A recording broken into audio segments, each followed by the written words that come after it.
Si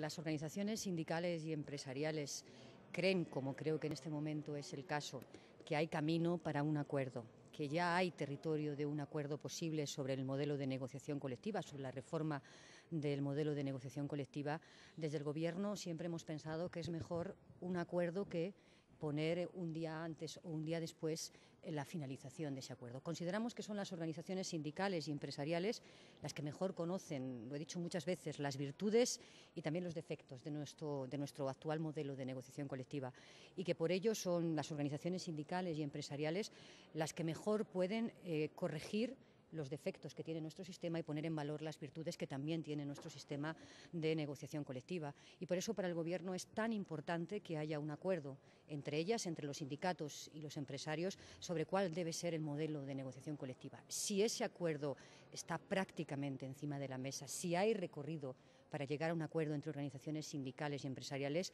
lo de menos es cuando se produzca, el tiempo, los días, el día en que se produzca el acuerdo. Lo más importante es que efectivamente haya un acuerdo de sindicatos y empresarios sobre cómo debe ser nuestro modelo de negociación colectiva. Y el escenario que todavía contempla el Gobierno, desde luego que sí, es que haya un acuerdo entre organizaciones sindicales y empresariales para reformar nuestro sistema de negociación colectiva. Y si hay ese acuerdo, al Gobierno le es lo de menos si el acuerdo se ha producido el día 18 o el día 25. Lo importante es que haya ese acuerdo.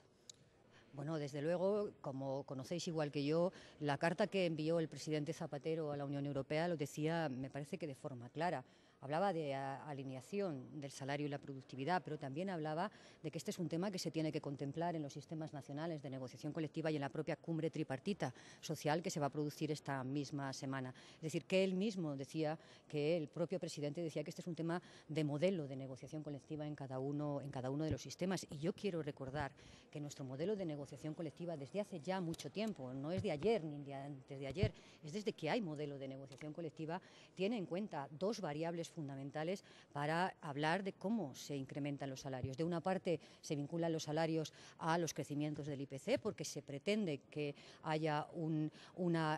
mantenimiento del poder adquisitivo de los salarios, lo que llamamos los salarios nominales, pero de otra parte también una parte importante de los incrementos salariales se vinculan a la propia productividad. Y por lo tanto ya nuestro modelo de negociación colectiva establece que es tanto el IPC como la productividad las dos variables que se tienen en cuenta a la hora de determinar los incrementos salariales. Por cierto, yo diré que hemos estado haciendo un repaso de todos los países de la OCDE, lo que ha sucedido en todos los países de la OCDE durante los 10 últimos años, y en todos los países de la OCDE, incluida Alemania, se tienen en cuenta estas dos variables para determinar los incrementos salariales, la variable del mantenimiento del poder adquisitivo y al mismo tiempo la variable del incremento de la productividad. Es decir, España no es diferente en ese sentido a todos los países de la OCDE, porque en todos ellos, repito, se tienen en cuenta tanto el mantenimiento del poder adquisitivo de los salarios como el incremento de la productividad para modular también el incremento de los que llamamos los salarios reales. No somos tan diferentes, ni siquiera Alemania es tan diferente, que tiene en cuenta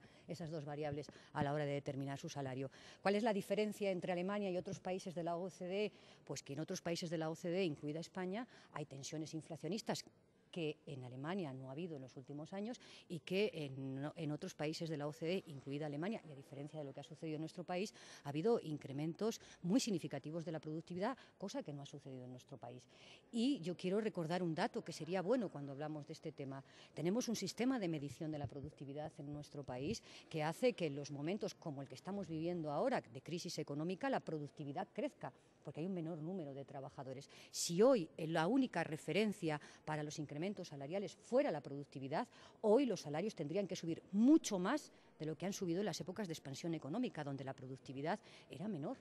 Entonces, todos esos temas hay que tenerlos en cuenta cuando uno habla de cómo se determinan los salarios en nuestro país. Pero repito, todos los países de la OCDE, todos, sin ninguna exclusión, utilizan el mismo modelo de determinación de los salarios que España. Es mantenimiento del poder adquisitivo y, por otra parte, productividad.